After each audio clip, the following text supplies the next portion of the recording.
belajar bareng nih mengenai React.js.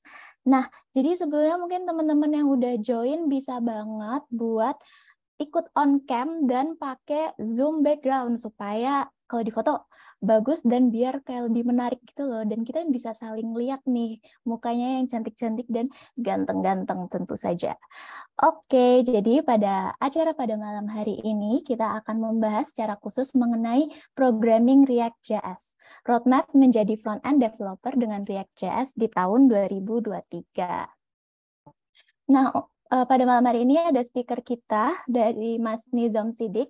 Dia merupakan product engineer dari Partipos. Nah, topik yang dipelajari pada malam hari ini kita akan mengenal lebih dekat nih mengenai framework React.js, memahami struktur pemrograman React.js, dan juga tips dan trik bekerja sebagai front-end developer.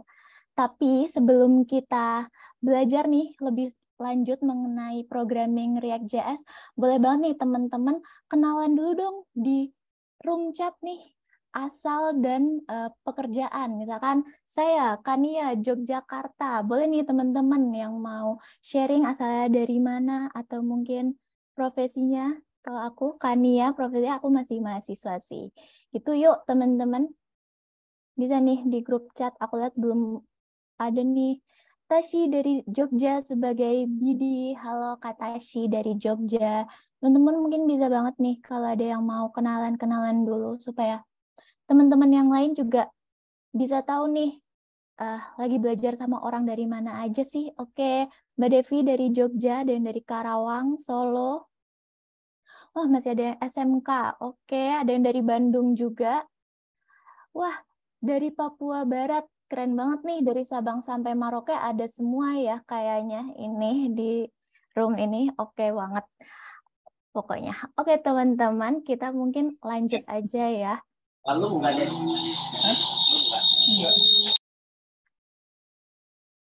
Oke, nah mungkin sebelum kita mulai bisa banget nih, aku mau tahu apa sih motivasi terbesar teman-teman buat ikut webinar malam ini. Kalau aku sih motivasinya karena pengen belajar. Nah, bisa banget buat langsung ke menti.com dan masukkan kode 28578485 tuh. Dan udah di-share juga nih sama Mbak Devi buat ke mentinya. Yuk teman-teman diisi mentinya dan kasih tahu kita semua motivasi terbesar kalian untuk ikut webinar malam ini. Bentar, kita intip apakah udah ada yang isi.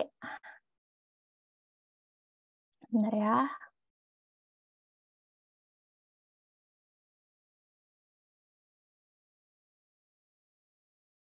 Oke, kayak belum ada nih yang isi. Jadi boleh banget nih teman-teman yang hadir pada malam hari ini buat isi apa sih motivasi terbesar kalian ikut webinar. Oh ini ada, ingin menjadi front-end developer lebih baik lagi. Oke, kayaknya emang lagi terkenal ya front-end developer ini. Mengenal lebih dekat React.js. Peluang dapat 2 digit. Saya juga mau kok dapat 2 digit. Wah, banyak akun.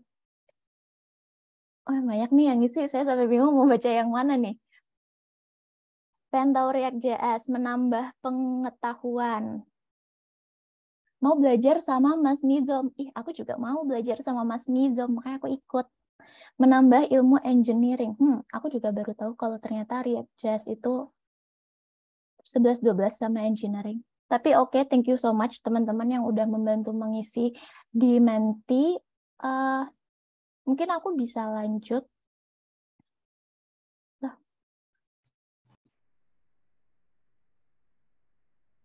Nah, tadi kan kita udah lihat motivasi terbesar teman-teman untuk ikut ini kebanyakan ya pengen tahu ya gimana caranya jadi front-end developer yang lebih baik. Dan tadi juga ada yang udah nggak sabar nih belajar bareng sama Mas Nizam. Nah, jadi aku akan membacakan agenda kita pada malam hari ini. Yang pertama ada opening and welcoming, yang saat ini kita lagi lakuin.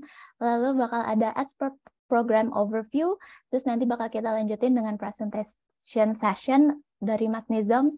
Terus nanti di akhir kita juga akan ada Q&A dan sesi foto bersama supaya teman-teman bisa punya foto ya sama Mas Nizam.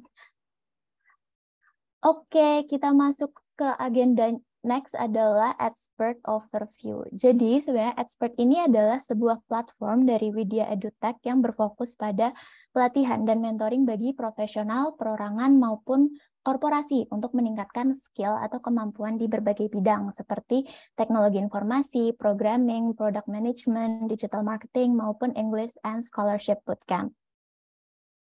Nah, ini ada Instagramnya Expert. Buat teman-teman mungkin yang masih penasaran, Expert itu dia menyediakan produk dan jasa apa aja, bisa langsung dikepoin nih Instagramnya di expert.id. Dan jangan lupa hit follow button dan di-like-likein postnya.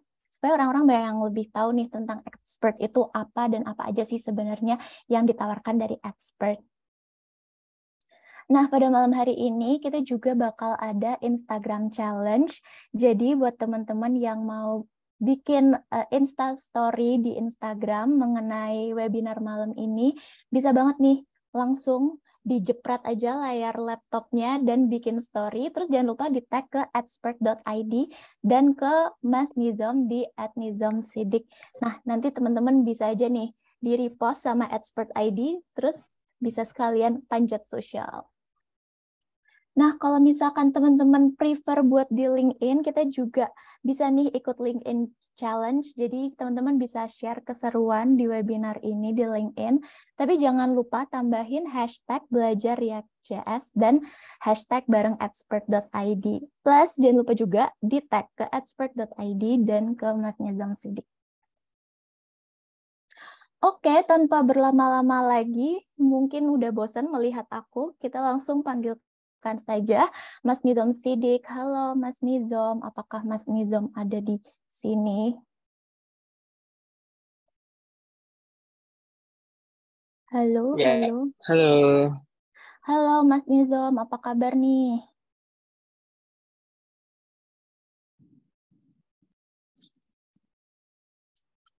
Halo Mas. Ya,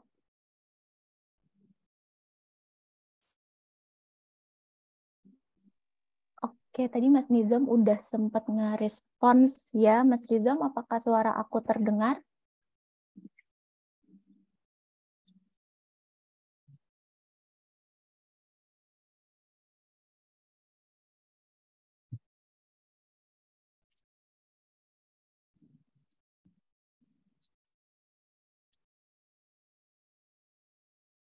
Ya, iya. Oke, oke. Halo Mas Sorry, Nizam. baru ini ya. Halo, tes, tes. Halo. Oke, Oke, aman Mas Nizam, masuk oke. suaranya. Oke. Oke, karena Mas Nizam juga udah di tempat. Oke, Ya, udah on cam juga. Halo iya. Mas Nizam. Halo. Halo, halo. Oke, kabarnya baik? Iya, alhamdulillah baik. Alhamdulillah kalau baik. Oke, mungkin teman-teman udah banyak nih yang nggak sabar ketemu Mas Nizam dan belajar bareng sama Mas Nizam. Jadi, seperti yang tadi sudah aku jelaskan, kalau webinar malam ini kita akan membahas mengenai roadmap menjadi front-end developer dengan React.js di tahun 2023. Jadi silakan Iya. buat teman-teman, selamat belajar dan ya selantar berlama-lama lagi, langsung saja silakan Mas Nizam, waktu dan layar dipersilahkan. Oke.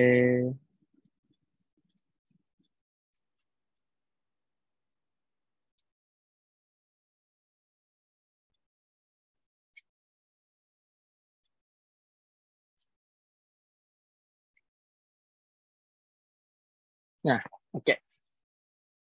Oke, sebelumnya perkenalkan ya. Nama saya sudah disebutkan tadi, Nizam Sidik.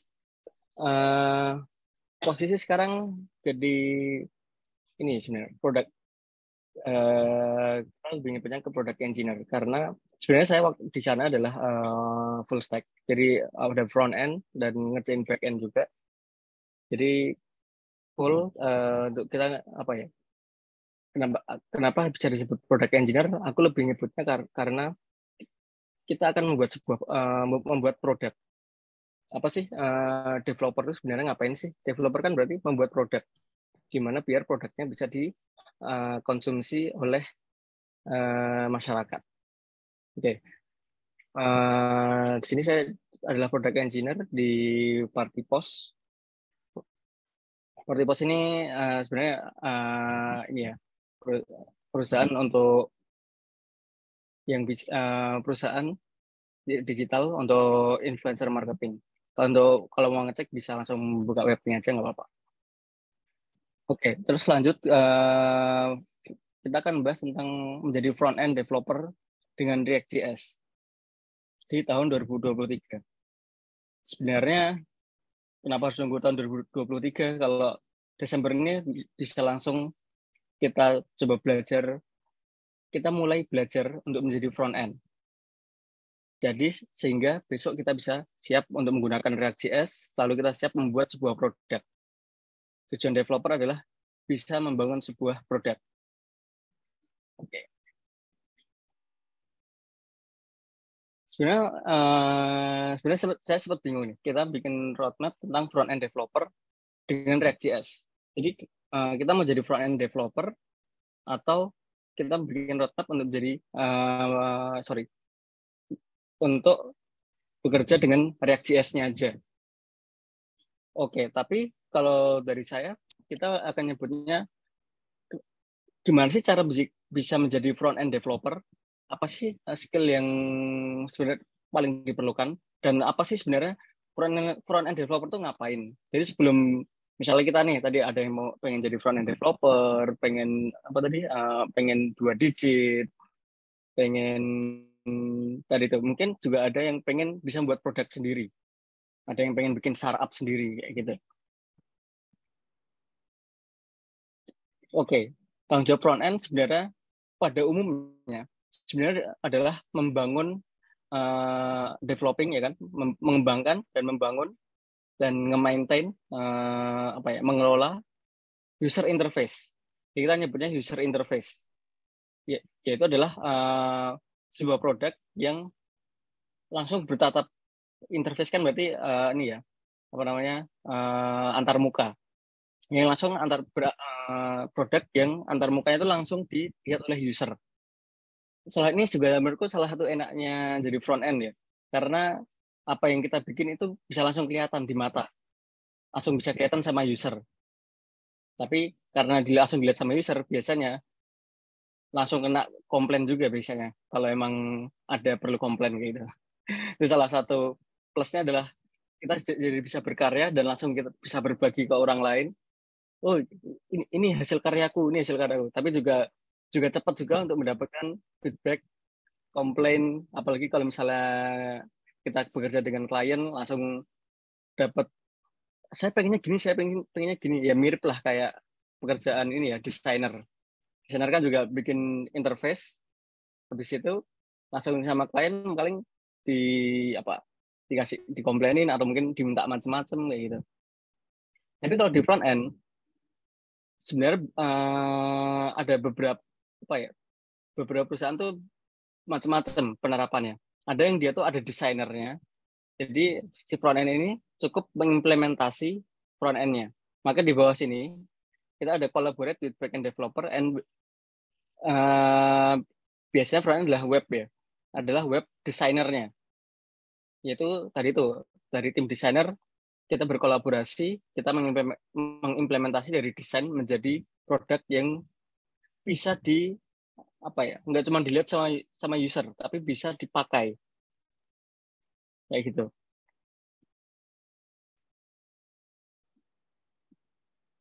Nah, pada umumnya adalah sebenarnya kita membuat antarmuka langsung untuk user dan kita juga akan berkolaborasi dengan backend dengan desainer. Backend ngapain? Nah, backend biasanya dia adalah namanya backend ya, bekerja di balik di belakang.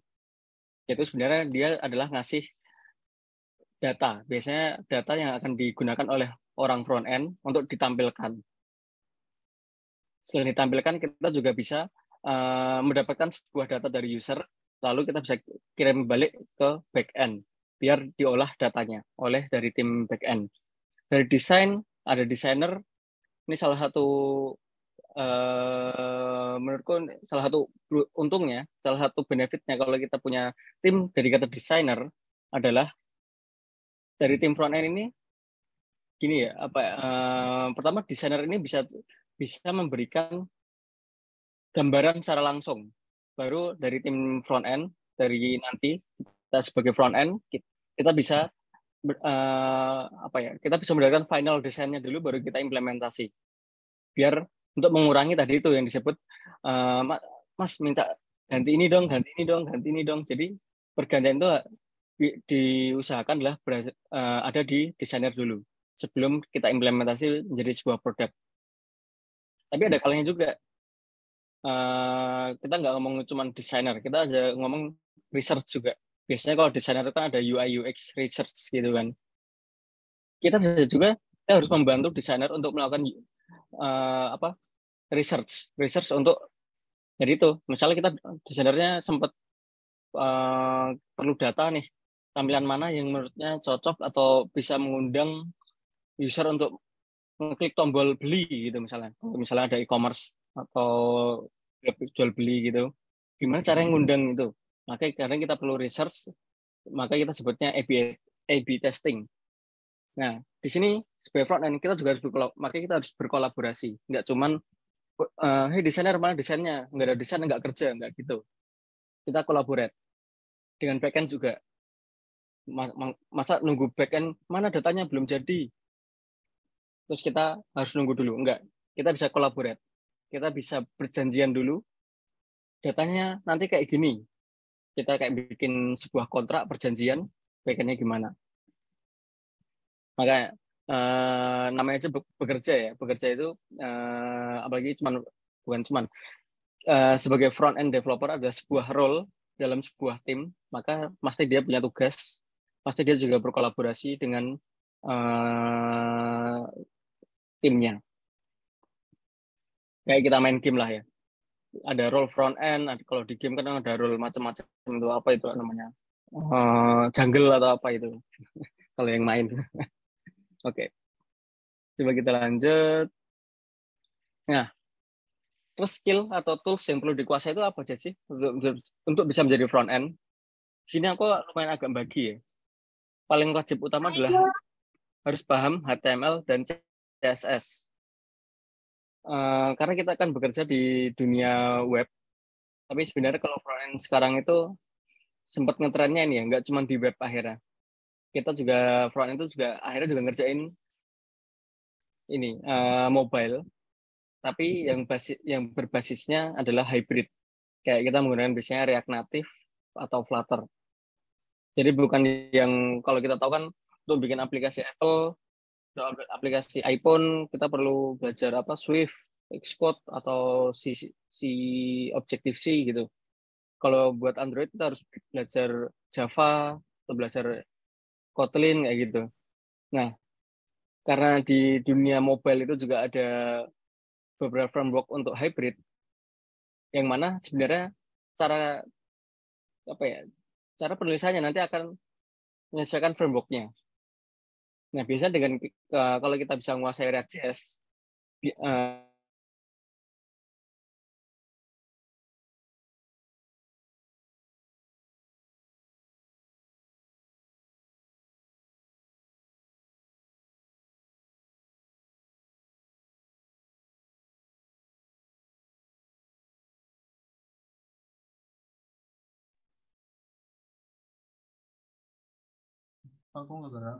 Halo teman-teman, sepertinya Mas Nizam sedang kehilangan sinyal.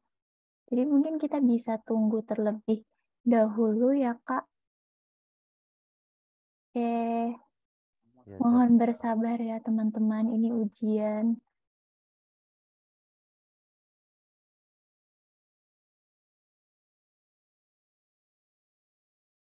Mohon maaf sekali, tapi kita coba kontak Mas Nizam dulu ya teman-teman.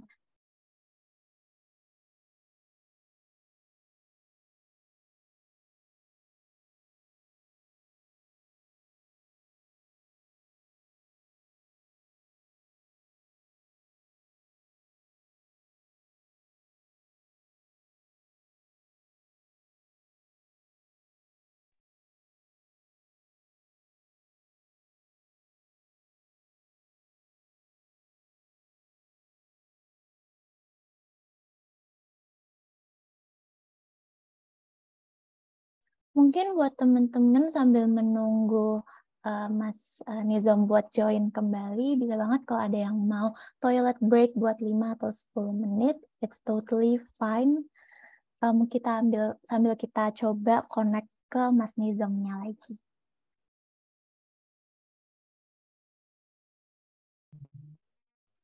Oh, sorry. Halo. Oh, ternyata aku Halo, ke-mute tadi. Mas Nizam. Iya, Mas, jadi sempat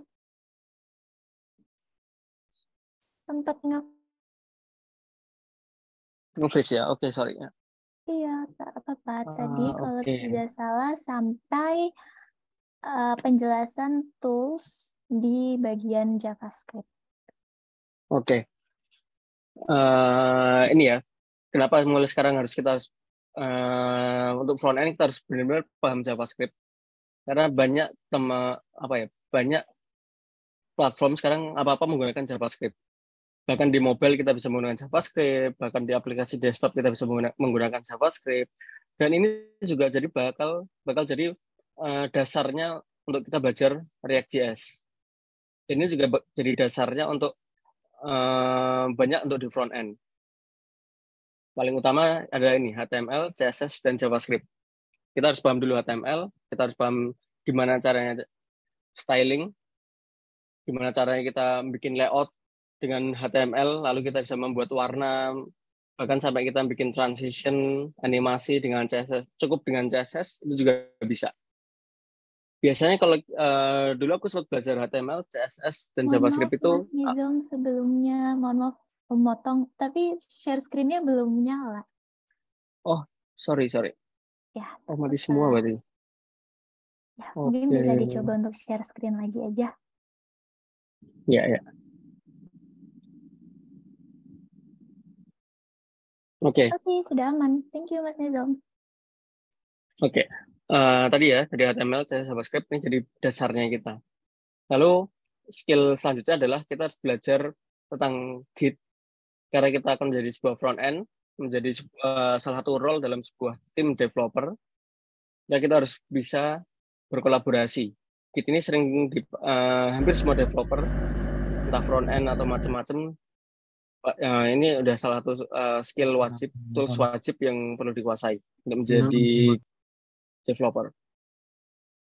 Nah, lalu kedua, ini salah satu menurutku lumayan penting, tapi ini bakal berguna banget tentang internet. Gimana sih cara kerjanya browser, gimana sih cara kerjanya Google Chrome kita ini, kok bisa menampilkan tampilan yang kita bikin dengan HTML, CSS kayak gitu. Terus gimana sih kok bisa ada kita juga belajar komunikasi klien dengan server, dengan backend. Gimana sih cara kita komunikasi, datanya kayak gimana sih yang bisa kita dapat dari, anggaplah, kenapa kita sebut server, anggaplah HTML kita tuh ada di mana, lalu bisa diakses oleh user, itu gimana sih caranya bisa tampil di menjadi tampil di website atau tampil di browser atau Google Chrome kalian, atau aku nyebutnya browser ya. Nah, gimana cara kerjanya? Ini juga salah satu hal yang penting. Dulu aku belajar HTML, CSS, JavaScript adalah dengan blogging ya. Entah itu dengan WordPress atau dengan Blogspot, itu lumayan bisa mengasah untuk iseng-iseng bikin CSS, gimana cara ngubah stylenya, gimana coba ngubah color kayak gitu. Git, internet. Nah, lalu adalah banyak banget nanti framework dan library. Karena tadi itu React sendiri itu apa? Itu ternyata library. Framework bisa disebut. Nanti ada juga nanti CSS framework. Jadi gimana cara kita mengintegrasikan CSS framework dengan React.js-nya. Gimana cara kita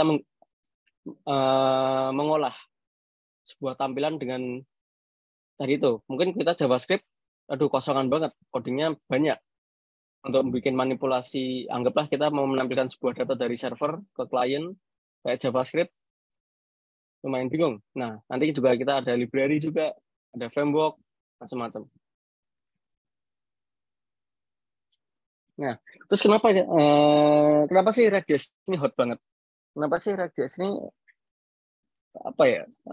Menurutku framework yang paling banyak dipakai.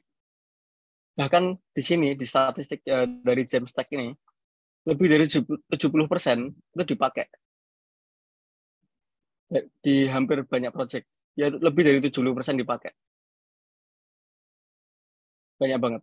Kalau di sini ada satisfaction, ini juga satisfactionnya. Satisfactionnya mungkin angkanya nggak terlalu tinggi.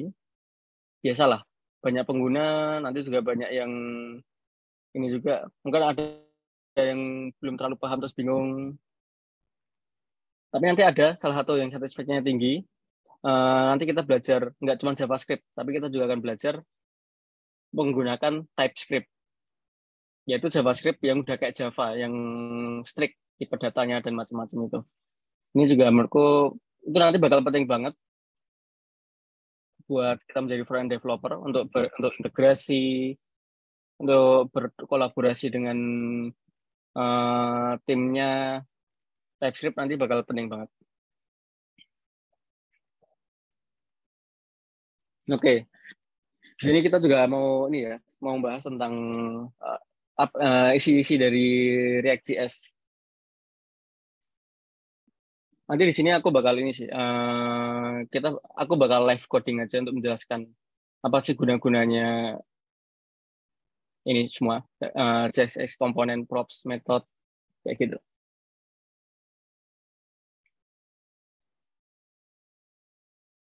Oke,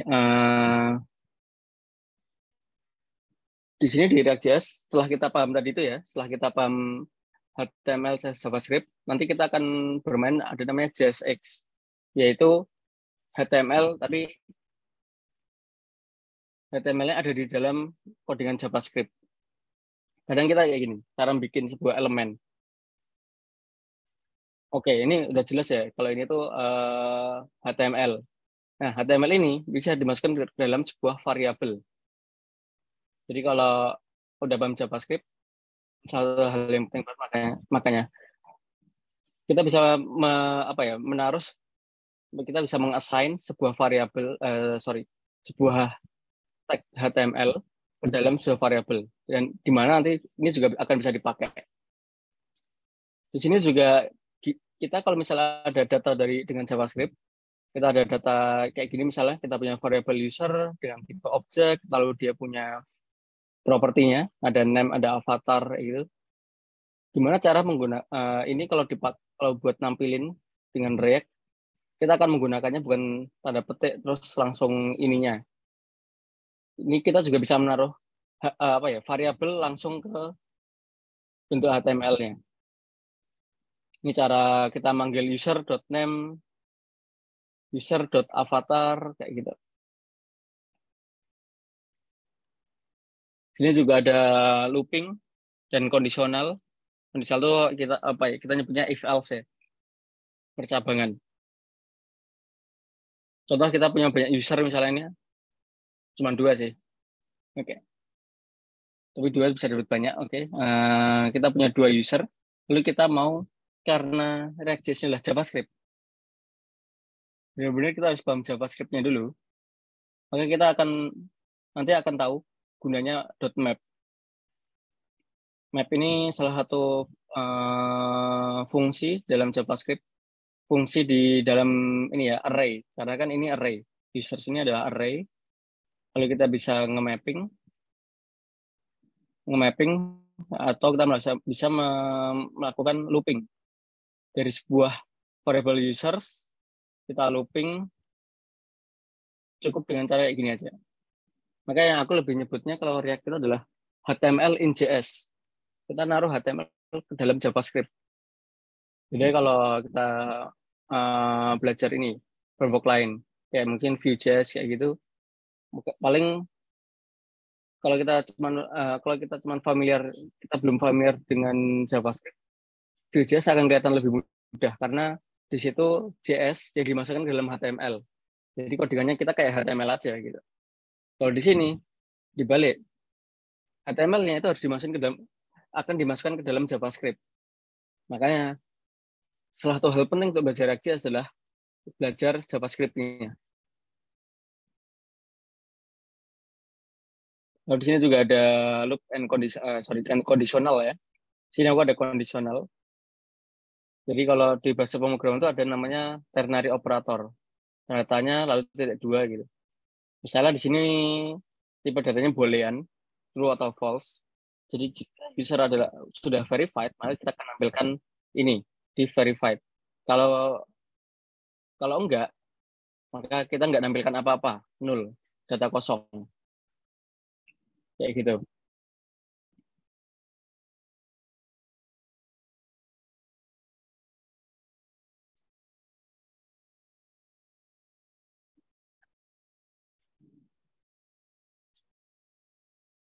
Nah, mungkin kalau cuma jelasin gini, ini ya,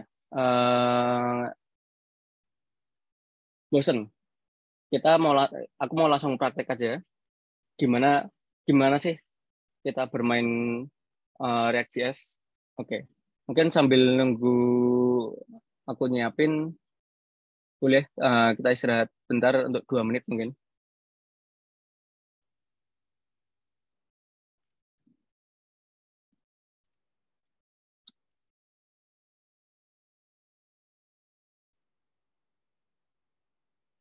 Oke, mungkin sambil istirahat sebentar, aku mau ngingetin buat teman-teman kalau ada pertanyaan bisa banget langsung di kolom chat dengan menuliskan nama underscore pertanyaannya. Jadi kalau misalkan nanti di tengah-tengah ada pertanyaan, bisa langsung aja ya teman-teman klik di kolom chat nama underscore pertanyaannya.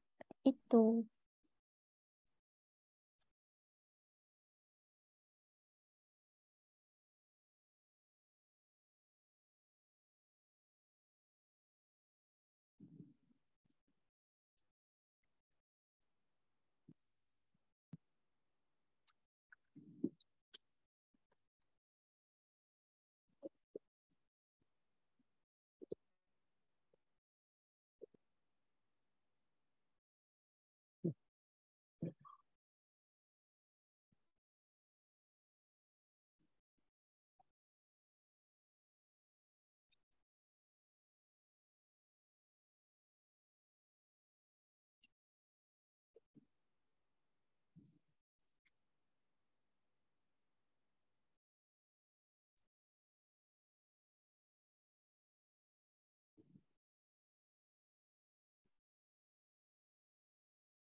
Oke.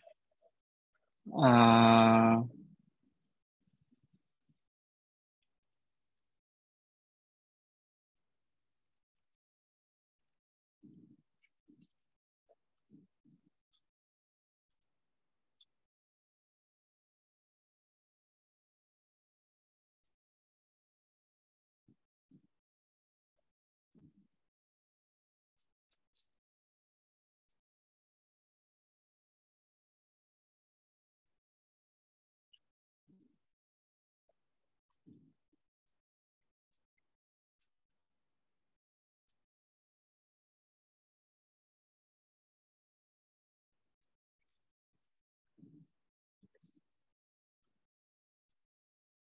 Oke, kita langsung mulai aja. Biasanya adalah React.js itu bisa untuk kita ngemulai, untuk kita bermain-main dengan React.js, kita bisa pakai Create React App. Create React App ini kayak apa ya? sebenarnya bukan framework, tapi dia adalah salah satu boilerplate pertama. Boilerplate itu struktur yang biasa langsung diberikan di awal. Apa aja yang perlu kita install untuk bisa menggunakan React.js. Ini kita bisa search googling aja tentang Create React App di sini. Sebenarnya nggak cuma pakai Create React App ya untuk bisa bermain dengan React.js ini. Kita bahkan juga bisa pakai yaudah HTML biasa juga bisa. Tapi seringnya kita akan memulai dari Create React App. Untuk versi selanjutnya kita bakal di sini. Di sini ada toolchain macam-macam.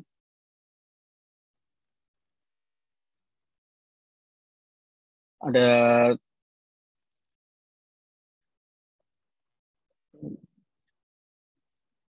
toolchain macam-macam. Ada nanti kita tapi kita nggak akan bahas ini ya. Nanti ada Next.js buat ini render dari server, ada Gatsby untuk bikin static web yang performanya tinggi. Ada banyak sebenarnya tentang toolchain ini. Kita mulai dari Create React App. Nanti setelah kita jalanin Create React App, nanti struktur pertama adalah kayak gini. Ini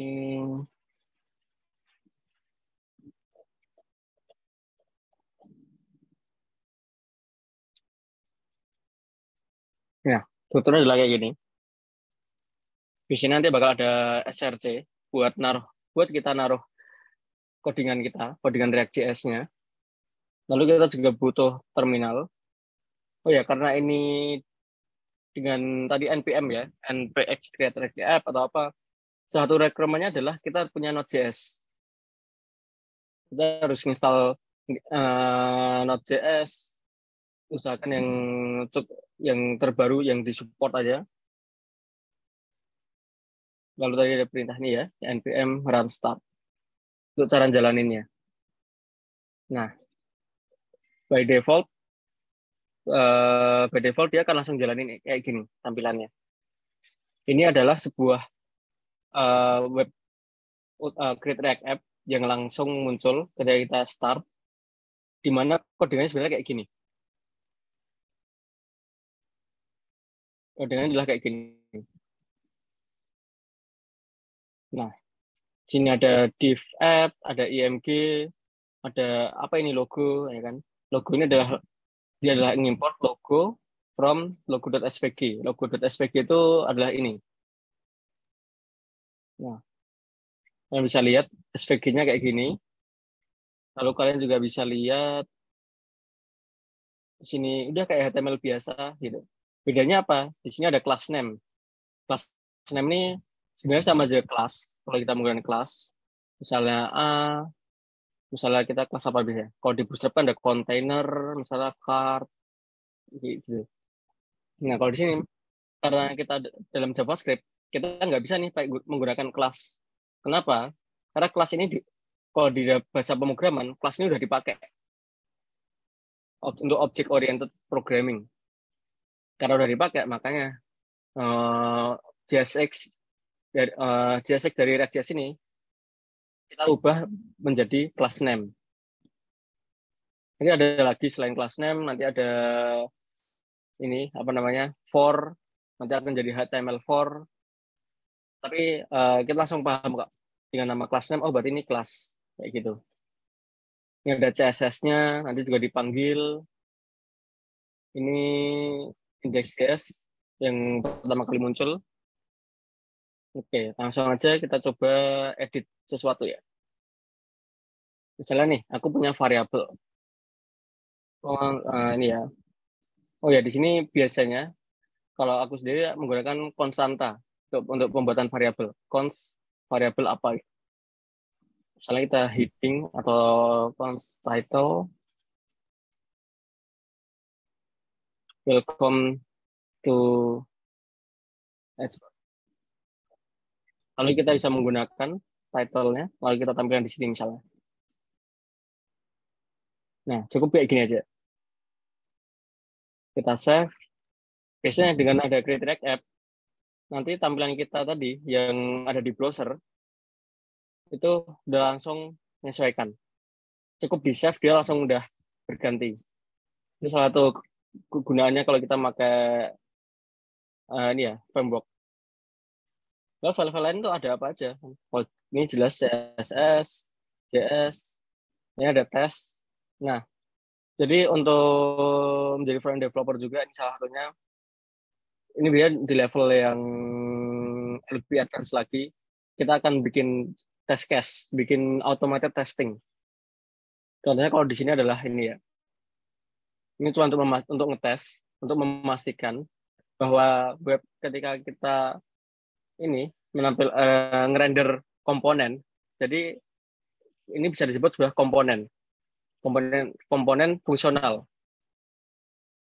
App ini nama komponennya. Dimana kalau kita mau manggil ini, kita cukup panggil aja. Kita import, contohnya di sini, import. Lalu kita tinggal panggil dalam bentuk tag HTML. Biasanya aturannya di sini biasanya ada aturan-aturannya. Kayak harus awalnya harus kapital kayak gitu. Jadi untuk mengetahui kalau ini adalah sebuah komponen. Nah, tadi ada tes ini adalah tes untuk melakukan testing bahwa sebuah komponen ini berhasil ditampilkan. Lalu di dalamnya ada tulisan get by text line react kayak gitu. Kalau untuk testing nanti bakal banyak penjelasannya. Kita lanjut ekspor ini dulu aja. Ini CSS, index.js. Nah, semua akan berawal dari index.js sebenarnya. Sebelum makanya index.js ini adalah file pertama yang akan dipanggil, di mana dia akan memanggil ini komponen app untuk melakukan rendering. Kalau ini udah bawaan React, untuk create React app ada strict mode. Jadi ini bisa membantu kita untuk meminimalisir kesalahan kode kita kalau kita menggunakan strict mode. Kalau kita nggak pakai ini biasanya kadang-kadang kita jadi susah untuk mengetahui kalau ada kesalahan. Kita bisa naruh file apa aja dalam SRC ini. Misalnya nih, aku mau sebenarnya bebas ya. Di sini isinya gimana? Bebas banget. Jadi kayak misalnya aku mau bikin folder components misalnya. Aku mau bikin folder CSS misalnya atau mungkin styles. Lalu app.js ini aku pindah ke sini. Ini bisa banget. Boleh banget. Kita pindah. Lalu kita juga perlu edit importnya. Karena di sini udah otomatis tadi dari Visual Studio Code kita udah otomatis app kita import dari folder components, nama filenya app. Jadi struktur folder itu sebenarnya bebas banget di create React App ini bebas banget. React.js itu juga gitu.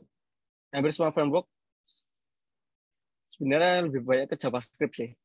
Hampir semua framework JavaScript itu struktur foldernya bebas banget. Kalau mungkin ada aturan, paling cuma 1-2 aturan untuk penempatan foldernya. Jadi kayak misalnya di sini, aku CSS mau akan pindah.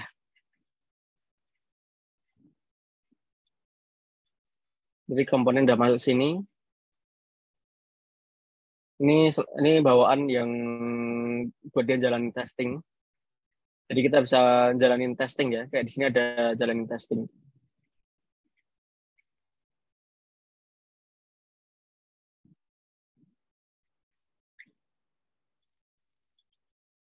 Logo, oke. Logo misalnya mau aku taruh di folder namanya misalnya assets. Nah kayak gini. Ini bebas banget mau gimanain aja boleh. Jadi ini Halo, Mas foldernya jadi Nizam. beda. Halo? Halo? Tes, tes. Suara Aman saya Mas masuk ya? Nizam, aman. Oke.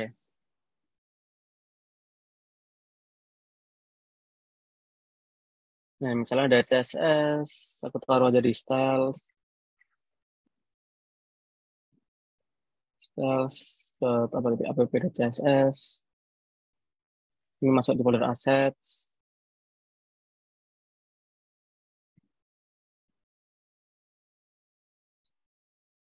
Oke. Kalau kita jalin lagi, nah ini masih ada import yang salah. Nah ini kan masih penting ya nih, untuk kita tahu kalau ini tuh ada struktur error tampilannya kayak gini. Kalau di React, ini bantu banget.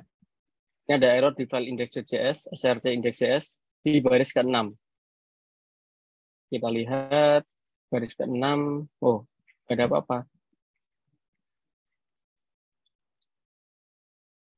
Biasanya adalah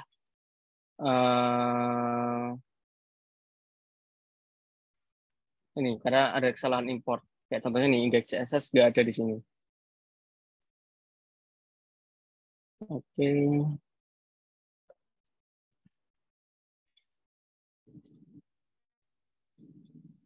Oke. Oke. Terus kita mau bahas ini cara bikin komponen. Misalnya di sini aku mau bikin komponen lain, misalnya profil. Yang bikin aja profil langsung. Kita langsung bikin function profil. Di sini kita ada konsep namanya props atau aku mungkin nganggapnya properties mungkin ya, biar lebih pendek jadi props. Kalau kita di sini mau nampilin div,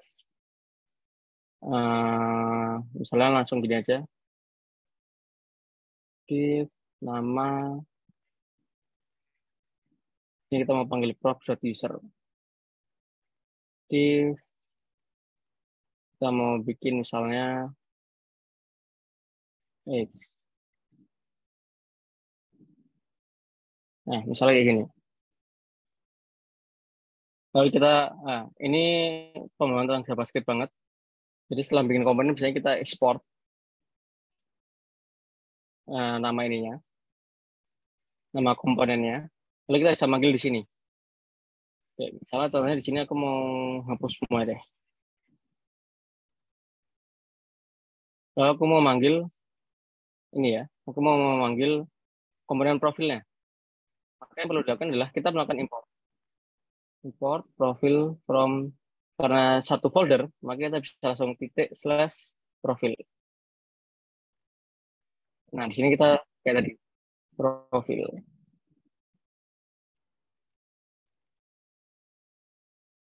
Atau kayak gini, ini juga bisa. Kayak tampilannya, nah kayak gini ya. Terus ini namanya X-nya kosong. Nah, karena kita nggak ngasih propsnya. Di sini padahal butuhnya, sorry ini salah. Name, age. Oke, propsnya apa sih?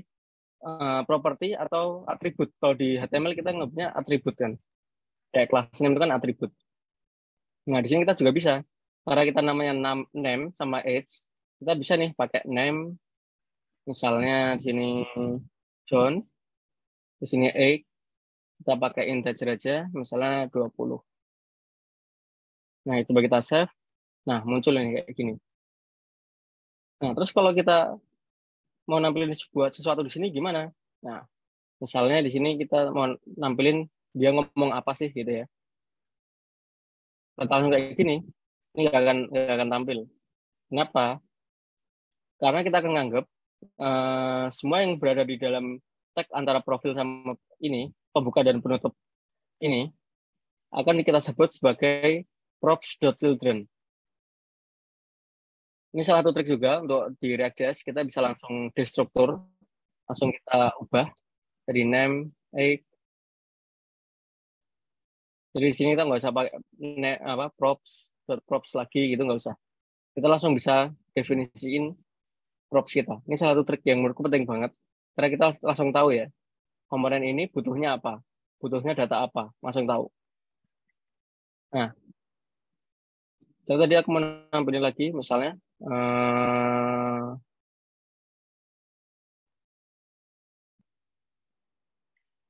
di sini aku bukan pakai props comment, tapi aku mau pakai ininya. Nah, jadi mau pakai di antara ininya, di antara pembuka dan penutup dari tag HTML ini. Nah, di sini kita makainya dengan nama children.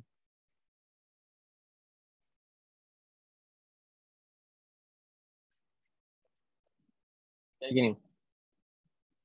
Maka di sini ini akan dianggap sebagai children. Kita lihat, nah, ya kan? Keunggulannya apa? Biasanya kalau name kayak gini, ini bakal butuhnya JavaScript murni atau sebenarnya juga bisa nih. Kita masukin dalam props kayak gini. Tapi kan struktur HTML ya. Karena kita juga perlu sebuah struktur dalam sebuah HTML. Biasanya kan ada HTML itu, kayak contohnya ini aja deh, ada header. Header ini punya anak, isinya profil. Begitu juga nanti kita bikin komponen. Komponen kita nanti juga punya anak, namanya apa. Nah, ini baru props, children, terus kita juga akan memahamin juga tentang macam-macam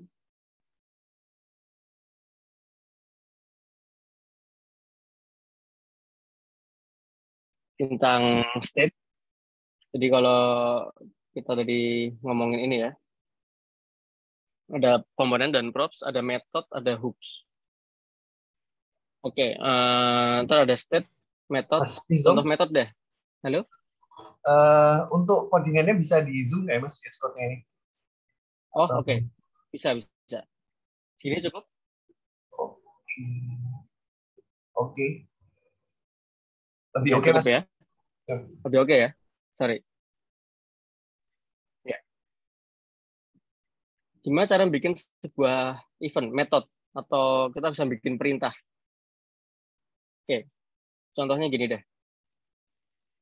Kita mau nampilin ini, tapi kalau diklik tombol sesuatu, misalnya kita bikin button. Misalnya di sini adalah show about John.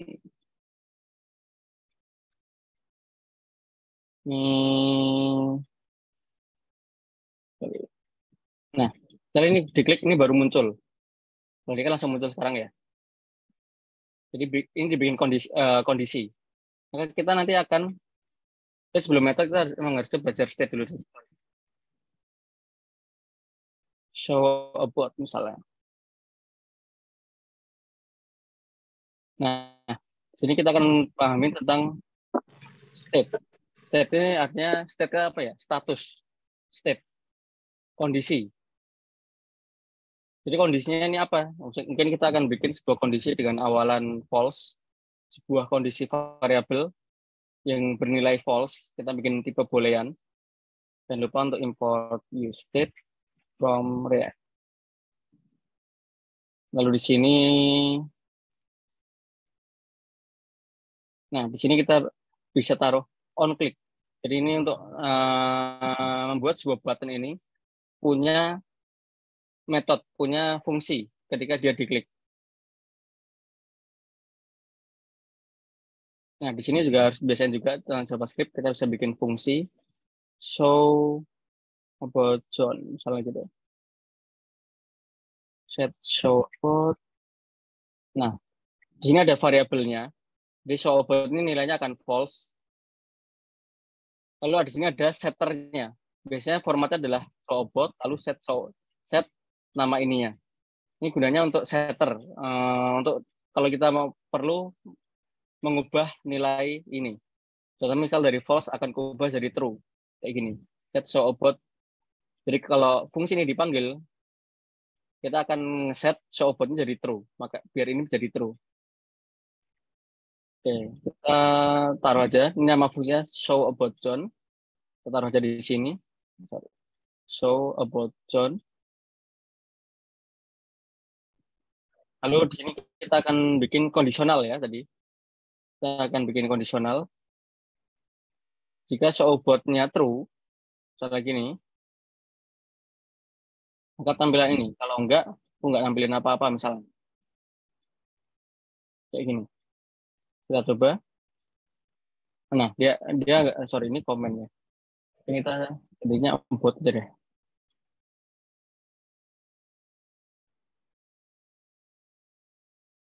Mungkin biar botnya gimana. Coba kita klik. Nah, dia akan muncul. Kalau kita klik lagi, nggak terjadi apa-apa. Karena emang ini kita ngeset tadi apa? Variabelnya jadi true, biar tampil. Ini salah satu gunanya state. Ada banyak sebenarnya. Kita akan mau nambah ini aja ya. Kita tambah lagi di sini, kita bikin sebuah input, tipe teks, name-nya, name. Jadi kita mau ngubah namanya sesuai dengan input. Sesuai dengan input ini.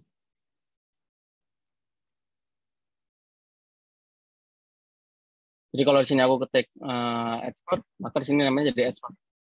Gitu. Gimana? Nah, di sini kita akan bikin handler juga. Handler tuh tadi ini kan namanya handler, klik handler. Ketika dia diklik kalau di input berarti ada namanya on change ketika berubah. Sebelumnya kita perlu bikin ini jadi variable dulu. Kita perlu bikin ini jadi state. Selingin. Const name set name.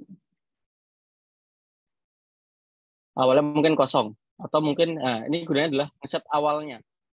Nilai awalnya apa? Jadi kita kalau gini kan berarti awalnya adalah string kosong, nggak ada isinya. Kita bikin aja defaultnya adalah John. Ini nanti aja. Sorry. Kita coba dulu kita nampilin variable name. Di sini juga kita ganti name. Sini kita pakai ubah aja namanya jangan John.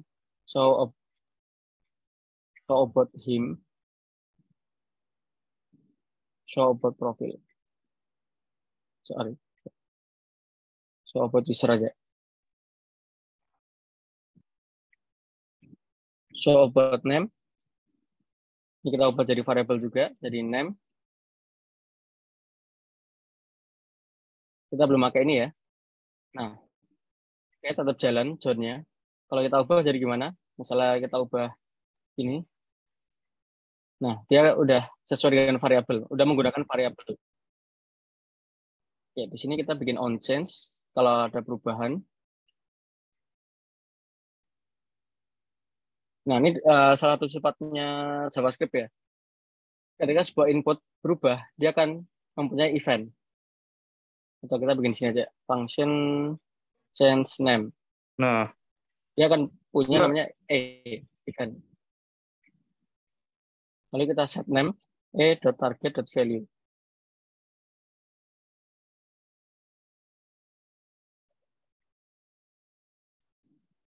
Nah, kayak gini. Jadi kalau di JavaScript atau mungkin ada yang pernah pakai jQuery atau pakai yang lain gitu, ini ada bawaan HTML dan JavaScript yang ada dalam browser biasanya. Setiap ada input yang kalau berubah, dia akan kalau kita pasang on change, kalau kita listen event perubahan change, maka dia akan punya event. Kalau kita bisa ngambil value dari dalamnya. Nah, di sini selain oh ya tadi kan ini kosong ya. Kita perlu set juga value-nya jadi name default-nya. Jadi kalau kita berubah, ini juga berubah, yang lain juga berubah name-nya. Oke, kita coba. Awal John Doe. Kalau aku hapus kalimat salah satu kata, oke, berhasil. Bisa kan ya? Ini salah satu contoh kita pakai React untuk bisa bikin yang interaktif. Dari sebuah input bisa langsung otomatis tampilan kita menyesuaikan dari inputnya.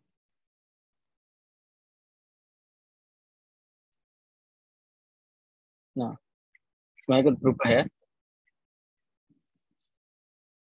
Nah, ini salah satu kita menggunakan metode dan state. Ini utama buat state. Kalau ada lagi kita pakai namanya UseEffect yang biasanya kita perlukan. Gunanya apa UseEffect? Contohnya gini, misalnya kita mau punya sebuah komponen yang dimana kalau dia baru muncul kita akan melakukan sesuatu. Ini aku agak cepat aja untuk komponen. Misalnya aku mau bikin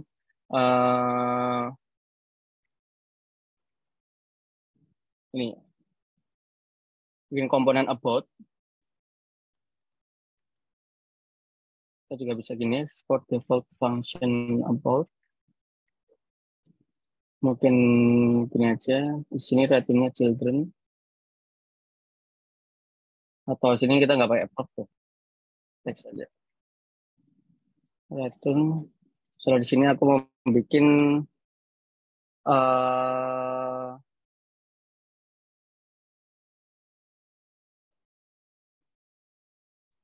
sorry, kita ubah aja say hi.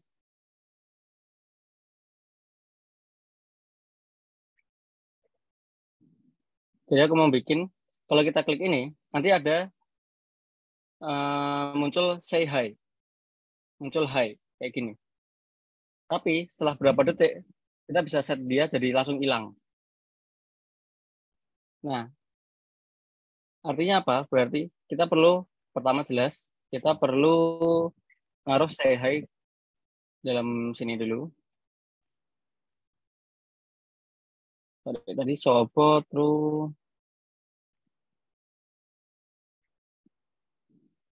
Karena di sini aku mau kondisional. Jadi kalau sobot ini muncul,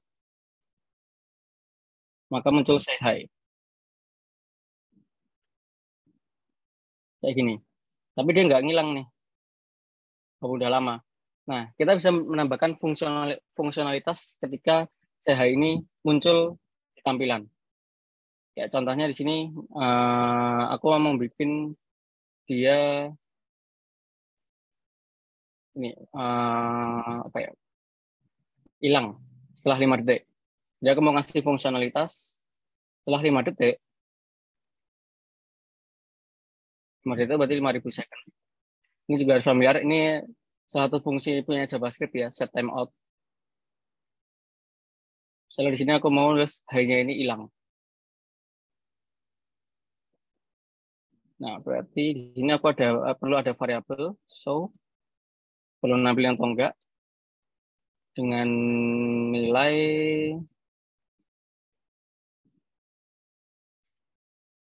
awalnya mungkin false kita setnya. Biasa ya, jangan lupa import di sini.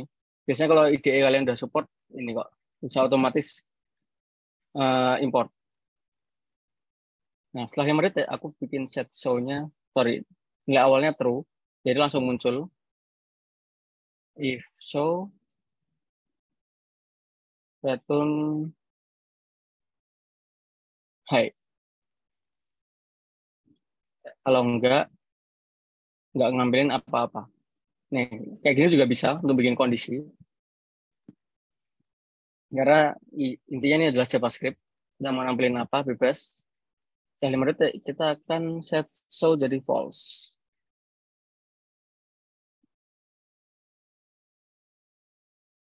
Nah, contohnya kayak gini. Oh, ini udah hilang ya. Coba kita refresh. Kita tampilkan 1, 2, 3, 4, 5. Nah, hilang. Jadi salah satu cara, langsung hilang ya. Salah satu cara untuk menambahkan fungsionalitas setelah CH ini muncul. Terus kalau diklik ini lagi, oh, kita langsung nampilin ya. Kalau kita refresh, defaultnya kan kita nggak nampilin tuh. Gitu kita tampilkan, fungsinya akan terpanggil. Ada banyak logo nanti use effect.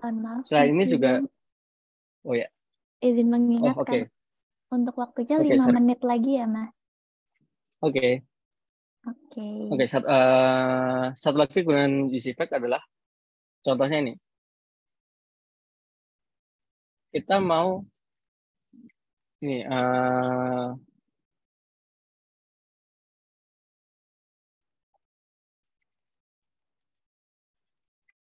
apa ya?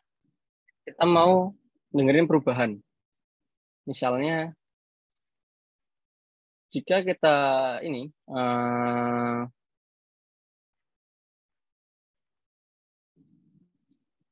jika kita mengubah name, misalnya sini berarti jika kita mengubah name dan kalau name-nya kosong, maka kita akan munculin alert.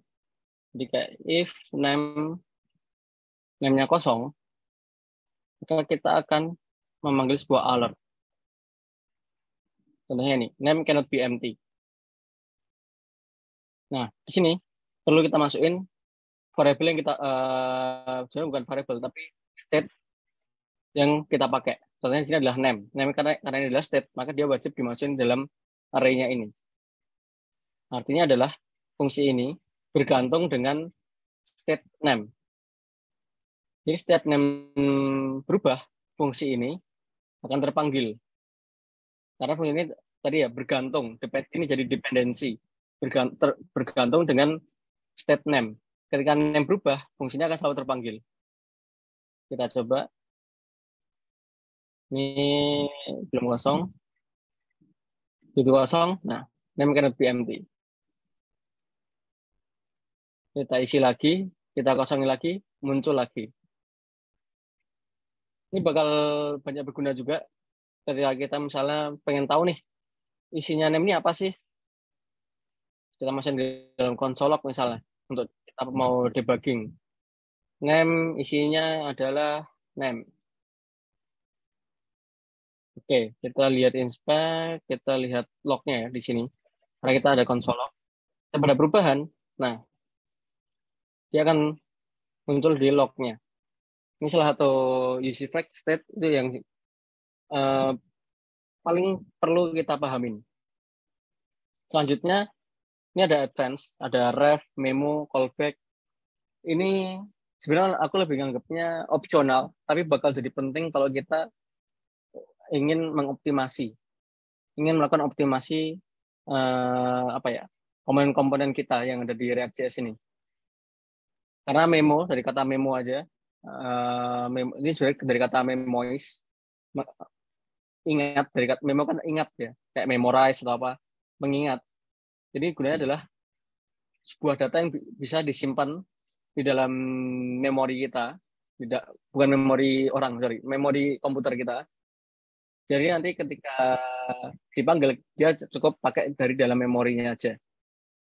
Nggak perlu, bisa untuk hal-hal yang sebuah variabel yang fungsi, yang hasil variabelnya itu lumayan berat untuk komputer, untuk kalkulasinya. Kan banyak kalkulasi yang berat ya gitu. Ada use callback, ini juga ada metode-metode lain. Nah, intinya adalah kalau kita baca React.js, tadi itu aku mau lebih menekankan harus mulai paham tentang JavaScript, harus mulai belajar tentang JavaScript. JavaScript, Node.js, itu bakal jadi nilai, aku bukan bilang nilai plus, tapi nilai penting. Tadi itu ya, kenapa kok dalam contoh di ini aja, import, ini kan sebenarnya kalau di JavaScript yang ada di browser kita, ini nggak bisa dipakai.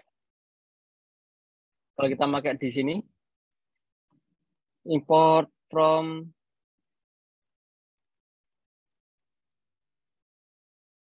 nah ini nggak bisa dipakai. Kenapa? Karena adalah ini salah satu fitur tentang ini ya, tentang JavaScript dengan Node.js. Tadi kan kita installnya tadi pakai npm, dan jalannya pakai npm run start. Nah, jadi istilahnya nih kayak dari framework-nya kita pakai, sebenarnya namanya ES5, ES6, melakukan import kayak gini. Nah, JavaScript itu juga udah mulai berkembang. Terus gimana kalau kita mau deploy atau macam-macam? Ini sebenarnya hasilnya React.js ini sifatnya gini ya. Kalau kita view page source, isinya itu cuma kayak gini doang, kosong. Jadi codingan kita yang ini tadi di mana? Codingan HTML ini, komponen kita dan lain-lain itu ada di mana? Itu akan dikompil sama si React, sama sebenarnya sama create React app-nya, dikompil menjadi file JavaScript dalam sini. Nama webpack sebenarnya namanya. Nah, di sini ada nih, ada function app dan macam-macam gitu. Isinya adalah kayak gini. Lalu kenapa bisa tampil kayak gini? Ini karena sifat browser. Tadi aku bilang kita harus paham tentang cara sifatnya browser gimana sih. Karena dia manggil JavaScript, JavaScript-nya melakukan manipulasi elemen, manipulasi HTML, maka kita jadi muncul kayak gini. Terus tadi kita ada nambah event, ketika on change, ketika on click, tadi bilang, ketika on click kayak gitu. Jadi kalau kita belajar itu nanti kita akan lebih banyak belajar tentang JavaScript-nya. Kalau dari fungsi React sendiri yang sering dipakai di pekerjaan, library-nya. Nanti kita akan belajar tentang banyak library-nya. Walaupun sebenarnya waktunya udah nggak cukup kalau kita mau explore tentang library-library, tapi banyak banget. Kalian bisa mulai explore dari ini aja sebenarnya, dari Create React App ini. Cara makanya gimana? Di sini ada getting started kan biasanya. Nah, di sini ada try React, ada learn React, ada playground-nya online, ada first example-nya, lalu di sini ada banyak resource untuk belajar untuk memulai dari awal. Kalau mulai bingung, nah mungkin itulah kenapa kita perlu ini ya, perlu belajar. Perlu ngikutin acara-acara kayak gini juga buat bertanya. Oke. Kalian bisa mulai dari getting started ini untuk mulai belajar.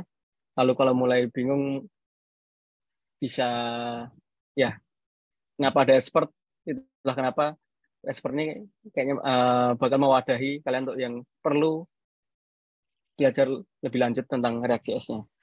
Mungkin kalau dari saya cukup ini. Waktunya nggak cukup kalau kita ekspor semuanya. Namanya bukan webinar lagi kalau kita ekspor semuanya. Namanya udah jadi apa? Crash course atau apa gitu. Udah jadi bootcamp kayaknya, Ya. Mas. Udah jadi bootcamp malah. Okay, thank you so much, Mas Nizam. It was such an insightful and pleasant session, terutama mungkin buat teman-teman yang mau mengembangkan kemampuannya menggunakan React.js. Keren banget nih. Selain dapat materi yang sangat berguna dari Mas Nizam, tadi aku juga sempat lihat teman-teman udah akrab dan saling sharing knowledge juga ke teman-teman lainnya. Mungkin ada nih sepatah kata yang paling menarik buat aku yang tadi disampaikan sama Mas Nizam itu. Aku tertarik banget sama cara Mas Nizam nge-encourage teman-teman buat develop produk yang tidak hanya bisa dilihat, tapi juga bisa dipakai. Nah, mungkin kalimat ini bisa jadi sentilan ya buat para developer biar nggak hanya memperhatikan estetika aja, tapi juga kegunaan dari produk yang dikembangkan. Terus take notes juga buat teman-teman yang mau mulai belajar React.js, sangat disarankan ya untuk familiar dengan JavaScript dan Node.js. Oke, aku coba share screen terlebih dahulu.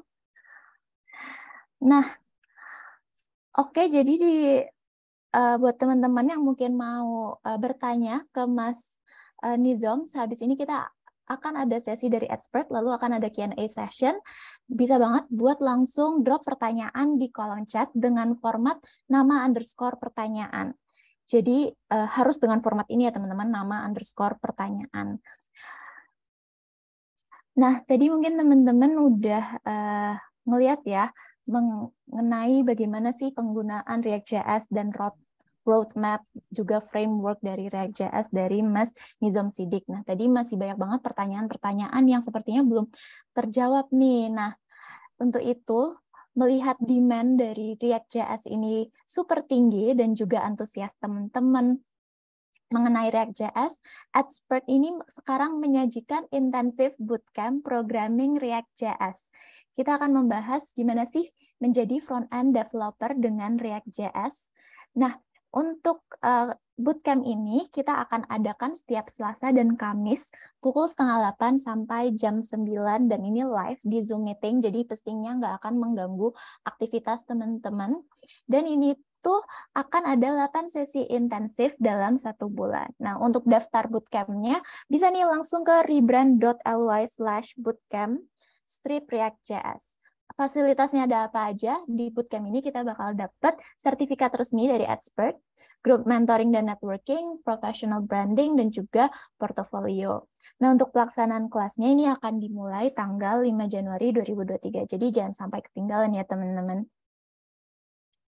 Nah, ini juga ada beberapa kurikulum yang akan dipelajari di programming React.js. Ada Introduction to React.js, Introduction to JSX, Mastering Component in React.js, State and Props in React.js, CRUD and RESTful API, Navigation with React Router, Introduction to State Management with Redux, dan Deployment Project. Yang mana saya tidak tahu itu apa, tapi yang pasti akan dibawakan nih di bootcamp programming React.js ini. Ini ada frequently asked question dari teman-teman. Buat bootcamp, apakah pemula bisa ikut? Tentu saja bisa. Dan ini akan kita pelajari materi-materi dari dasar, Terus kelas juga full online via Zoom secara live dengan mentor dari awal sampai akhir. Dan kelasnya juga di malam hari nih, di 7:30 sampai jam 9:30, yang mana nggak akan mengganggu waktu kerja atau kuliah teman-teman. Di sini juga teman-teman bakal belajar membangun UI website menggunakan React.js selama 1 bulan nih, yang akan direkap dalam 8 pertemuan. Nah, pertemuan ini juga efektif setiap Selasa dan Kamis mulai 5 Januari 2023. Terus karena tadi juga banyak kan yang sharing-sharing lewat chat, di bootcamp ini juga bakal ada grup belajar WhatsApp dengan mentor yang tentu saja expert di bidangnya. Lalu bootcamp juga bersertifikat resmi dari Expert by Widya Edu. Nah, nggak cuma belajar-belajar aja, nanti juga bakal diajarin nih gimana caranya buat project yang bisa dijadikan sebagai portofolio.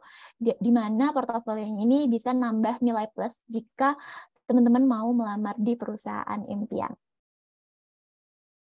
Nah, ini karena bootcamp untuk React.js ini adalah yang pertama di Expert, ini kita punya beberapa contoh dari bootcamp lainnya yang udah Expert laksanain. Ada bootcamp Excel, Arduino, dan IoT, di mana udah lebih nih dari 1.450 peserta yang bergabung. Jadi kalau teman-teman penasaran gimana sih kalau bootcamp React.js, jadi gak usah pikir panjang, langsung aja daftar.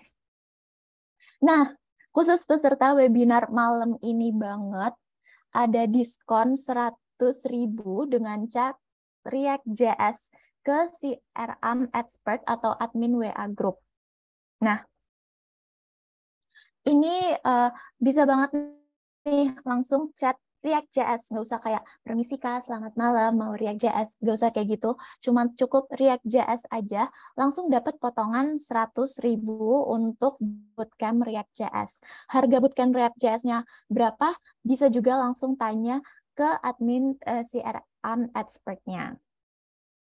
Ya, jangan sampai ketinggalan ya teman-teman. Promonya khusus peserta webinar malam ini aja, diskon 100.000 dari harga bootcamp React.js, di mana diskon tuh jarang banget biasanya buat bootcamp gitu, tapi kalau di Expert pasti kita kasih diskon untuk peserta webinar malam ini. Kan tadi masih banyak kan yang bingung-bingung. Langsung aja React.js solusinya, chat ke CRM kita. Oke teman-teman, mungkin itu ya, jangan sampai ketinggalan intensif bootcamp programming React.js. Kita akan mulai di 5 Januari 2023. Dan jangan lupa, kita juga bakal ada promo khusus buat peserta webinar malam ini, 100.000, cukup chat React.js ke CRM Expert. Oke, mungkin itu dari aku mengenai bootcamp React.js dari Expert. Nah, ini aku sudah lihat banyak banget teman-teman nih yang udah mau nanya-nanya ke Mas Nizam. Kayak udah pada nggak sabar ya. Oke, nah tadi seperti yang aku bilang, untuk teman-teman yang mau bertanya bisa langsung kirim pertanyaan di kolom chat, nama _ pertanyaan. Nah, mungkin dari Mas Nizam, apakah sudah ready untuk menjawab pertanyaan teman-teman ini? Iya, kayaknya barusan lihat-lihat chat banyak banget pertanyaannya ya. Dari ada pertanyaan yang dari udah expert, ada yang dari awal kita harus belajar dari mana dulu. Oke. Banyak banget pertanyaannya. Bisa dipilih 3 pertanyaan Kak yang menurut Kak Nizam paling menarik nih, mengingat ada keterbatasan waktu juga ya. Oh, oke. Wah, kalau mau asik sih sebenarnya kita bahas semuanya ya. Betul Tapi sekali ada Kak. batas waktunya. Benar. Jadi mungkin 3 pertanyaan aja nih Kak yang sekiranya bisa menjawab in general gitu. Oke. Sebenarnya ini ya, tadi kayaknya sempat ada yang tanya tentang, jadi roadmap-nya gimana gitu kan. Nah, ini aku boleh share screen lagi nggak ya? Boleh Kak sebentar? Oke, silakan Kak Nizam. Oke. Ya dari misalnya roadmap-nya gimana kayak gitu. Oke, dari siapa ya yang kayak jadi roadmap intinya roadmapnya gimana? Kalau dari aku sebenarnya lumayan banyak. Sebenarnya paling intinya adalah HTML, CSS, JavaScript. Terus kita harus jelas paham Git untuk kita bisa kolaborasi. Terus kita harus paham tentang internet, cara kerja gimana. Kalau framework banyak banget, super banyak. Bahkan di React sendiri, yang sering umum dipakai dalam React, kayak state management, kita pakai Redux. Aku nyebutnya Redux. Ada router, ada React router untuk bikin routing. Padahal kedua itu sebenarnya itu adalah library package, bukan bawaan dari React. Bahkan itu nggak official dari React-nya. Itu adalah kumpulan-kumpulan library yang dibikin oleh orang lain, developer lain, yang dimana mereka menjadi kayak istilahnya React.js jadi punya ekosistem. Oh, orang biasanya kalau pakai state management pakai Redux, ini pakai routing biasanya pakai React router. Yang sering dipakai yang mana? Banyak banget. Dari sempat juga tak kenalin tentang server-side rendering pakai Next.js. Itu bahkan nggak pakai React router. Karena mereka punya sistem router sendiri. Bahkan ada yang terbaru, ada namanya Remix.js. Mereka udah nggak pakai React router. State management kita nyebut pakai Redux. Padahal Redux itu oke. Untuk proyek-proyek lama, itu banyak banget. Itu populer banget menggunakan Redux untuk state management. Tapi untuk untuk mulai proyek yang baru, Redux-nya udah mulai ditinggalkan. Seringnya cuma dipakai untuk proyek-proyek yang melanjutkan yang lama. Kenapa mulai ditinggalkan? Karena mulai banyak nih. Makanya tadi bilang mulai banyak nih library state management yang lain yang berhasil mensimplifikasi, membuat menjadi lebih simpel, atau library yang mulai populer, library baru sesuai dengan versi ya. Biasanya kan kalau Redux itu kan dari zaman dulu banget. Dari React masih awal-awal itu juga udah bisa kompatibel. Nah, yang baru React ini udah mulai banyak fitur, mulai banyak package baru yang dikembangkan untuk state management. Aku pernah pakai, aku lupa namanya apa itu. Ada namanya tuh Jotai, ada namanya React Query, itu library semua sebenarnya. Nah, kenapa banyak banget yang perlu kita pahami library-nya? Kalau mau ini, library apa aja sih sebenarnya yang perlu kita pelajari, yang sering muncul dipelajari? Sebenarnya kalian bisa membuka roadmap.sh. Di situ ada banyak roadmap untuk front end, ada untuk React.js, ada untuk Vue.js dan lain-lain. Roadmap.sh ya. Di situ ada banyak banget. Di situ mesti urutannya adalah kita harus belajar state management. Lalu ada banyak pilihan. Ada Redux, ada Jotai, atau ada hal-hal yang lain yang lebih baru. Untuk router, ada React router, ada lain, kayak gitu. Itulah kenapa aku nyebutnya framework and library akhirnya. Karena banyak banget. Untuk kita bikin styling, bikin CSS, tapi CSS-nya itu ada di dalam JavaScript-nya. Jadi kita nggak bikin file JavaScript lagi, kita nggak bikin file CSS lagi. Ada banyak juga itu. Ada style komponen, ada emotion, ada package juga namanya rebase. Jadi super banyak. Maka itulah kenapa aku untuk belajar React.js kita memulainya yang jelas kita harus paham ini. Kalian bisa belajar dari Create React App itu untuk basicnya. Jadi untuk yang penting paham tentang React.js itu tadi itu akhirnya kita bisa tahu kita bisa tahu JSX itu gimana, metodenya gimana, hooks itu apa, cara penggunaannya gimana. Paling inti kita paham ini. Begitu paham ini, kita untuk mempelajari package jadi lebih paham. Oh, package-nya ternyata menyediakan hooks, use yang lain, use macam-macam, atau mungkin ada namanya use use mounted, use banyak banget. Ada banyak hooks yang ada di package-package atau library. Nah, kenapa di sini aku cuma nyantumin ini aja. Kalau kita nyantumin package-package lain, versi juga semakin berkembang. React Router sekarang udah ada versi terbaru semenjak React versi 18. Jadi ada istilahnya namanya server komponen, apalagi itu banyak banget. Nah, makanya di sini ini adalah utamanya. Harus paham dulu ini kayak gimana. Untuk CSS nanti banyak library, cara kita handle styling. Maka dari itu untuk sebenarnya untuk rata jadi ini jadi front end, aku lebih nyaranin yang penting paham ini dulu. HTML, CSS, JavaScript, Git, lalu cara kerjanya internet, cara komunikasinya. Tadi kita bahkan belum bahas karena ada banyak library juga buat komunikasi. Tanpa library juga bisa sebenarnya. Kita bisa pakai bawaan namanya fetch untuk melakukan request ke server. Kayak gitu. Atau kalian bisa buka ini. Aku share screen.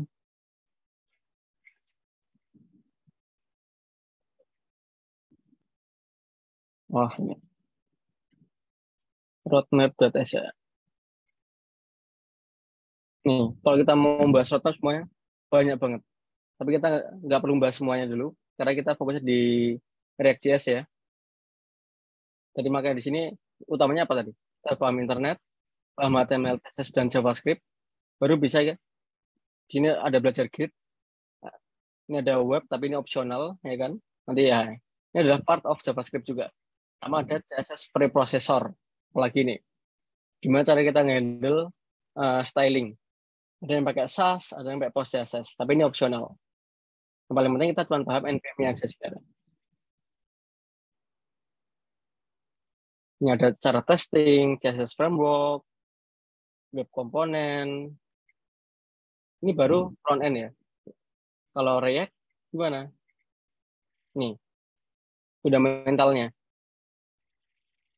Kita akan nyari emang sih. Secara pribadi ada namanya tools namanya Vite. Sorry, ini nyebutnya Fit. Oh, salah Fit ya. Ini Fit ini juga ini baru. Tapi untuk belajar React, aku saranin pakai Create React App. Baru nanti begitu udah paham tentang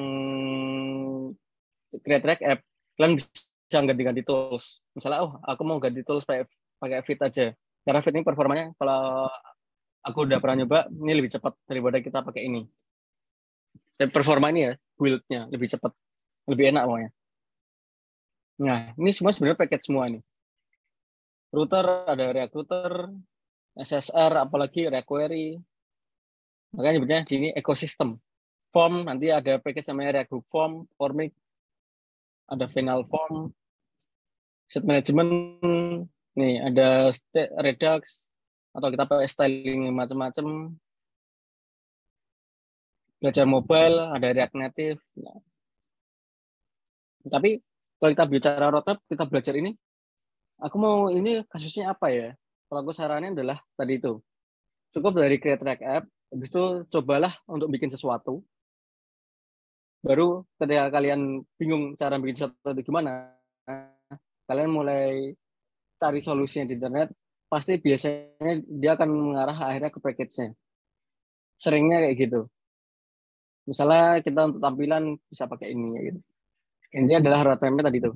Aku lebih suka roadmap-nya front end ya, karena untuk jadi front end ini aja kita harus paham JavaScript banyak ini. Ini apa nih komponen life cycle, basic ini apa,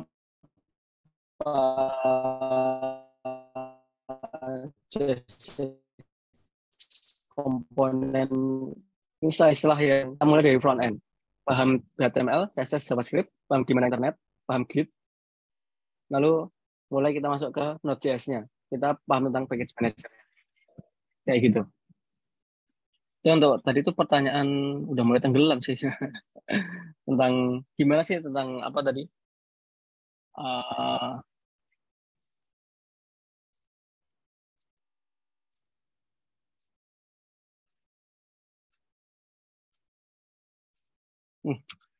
chatnya ramai banget ya.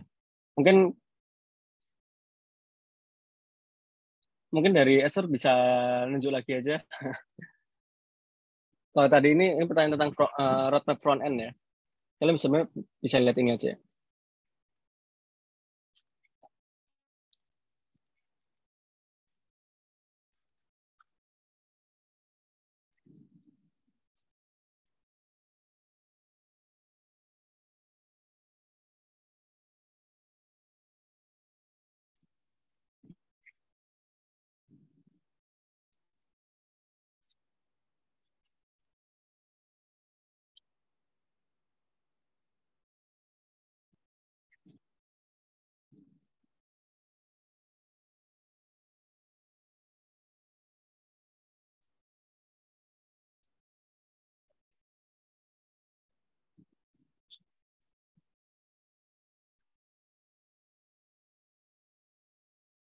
Halo Mas Rizal, nih aku kayaknya ada salah satu pertanyaan yang cukup menarik nih Mas.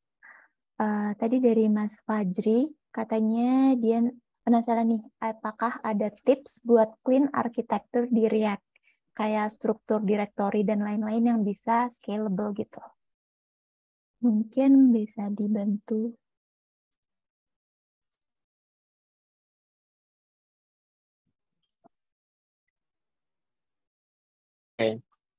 Oke, React berarti. Nah, di sini ini WebDriver ini lengkap ya, dari kayaknya ada yang dari 0, ada yang dari level 1 2 3 dan kayaknya ada expert juga tadi udah lihat chat-chatnya udah mantap kayak gitu. Nah, untuk clean arsitektur ini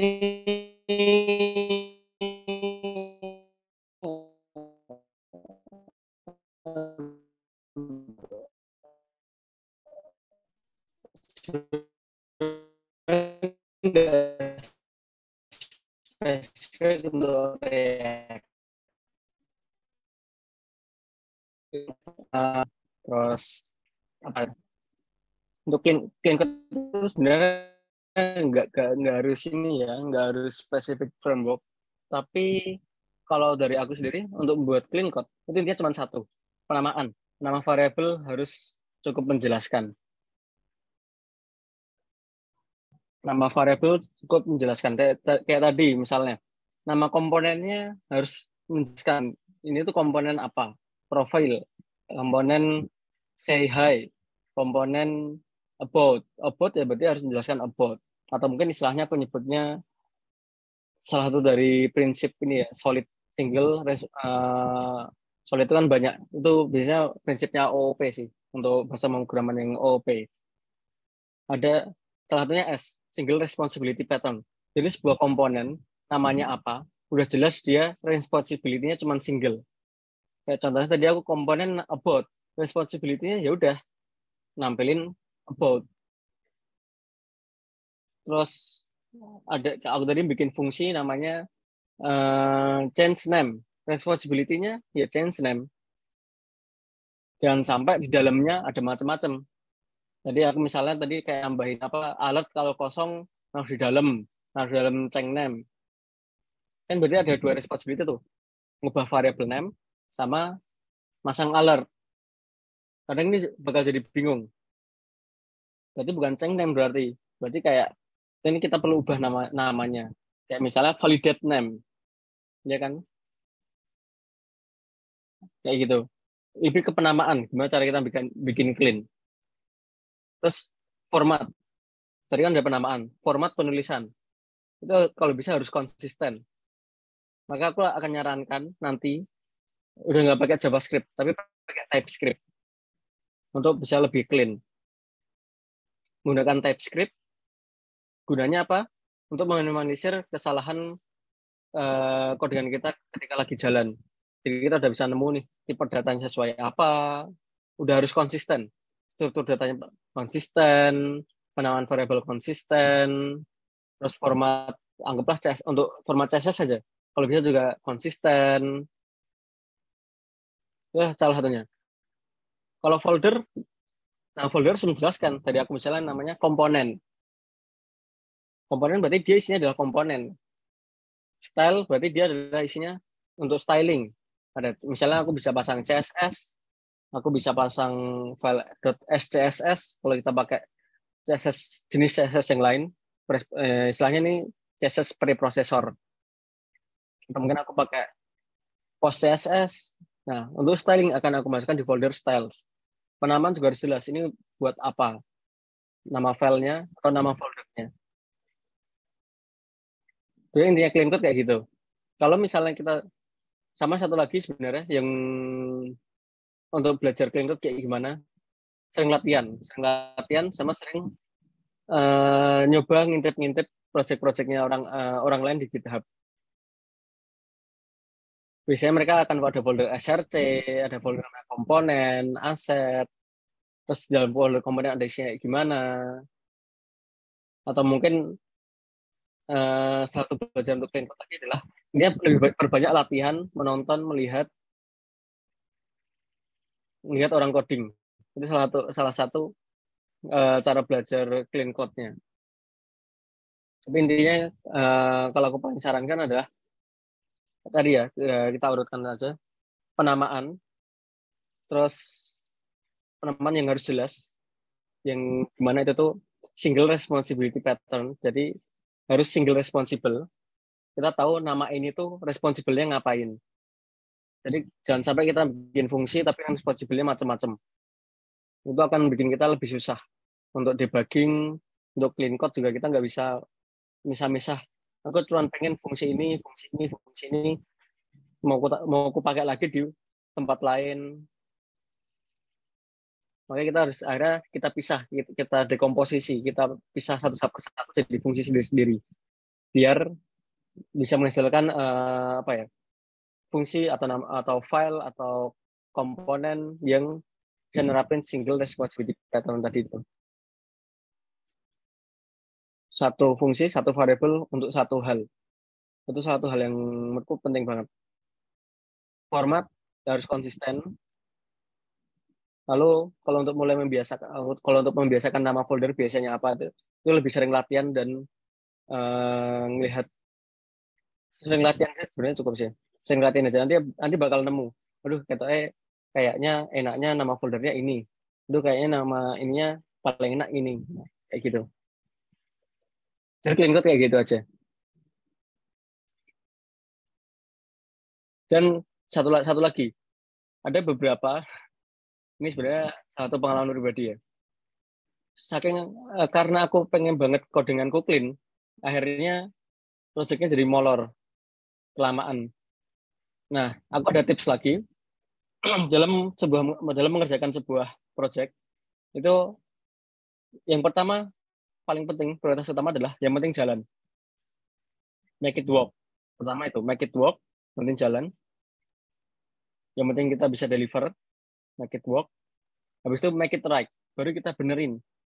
Codingannya harus clean, harus sesuai standar, formatnya harus konsisten, itu mulai dibenerin, make it right. Jadi kalau ini template-nya nggak cukup nih kalau kita mau make it right, yaudah berarti kita cukup make it work, no problem. Karena emang mungkin beberapa perusahaan tujuannya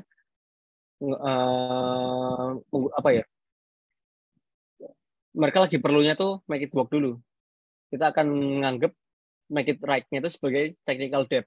Kita akan utang secara teknis, technical debt.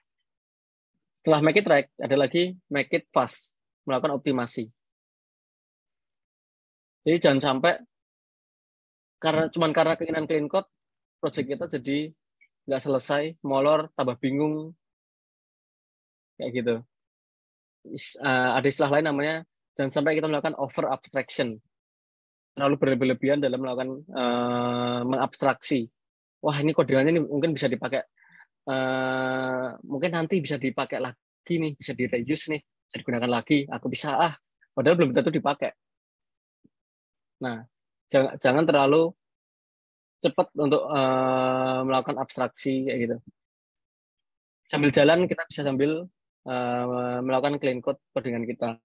Kayak tadi misalnya tadi aku kan kayak pindah file nih, app.js memasukkan ke dalam folder komponen. Udah pindah aja, tinggal rename. Setelahnya kita akan bisa melakukan refactor. Jangan takut untuk melakukan refactor. Itulah kenapa aku tadi nyari TypeScript, terus IDE kita harus kompatibel untuk melakukan refactor, biar lebih aman. Mindahin file ke dalam folder mana, kayak gitu. Ya gitu sih untuk clean code.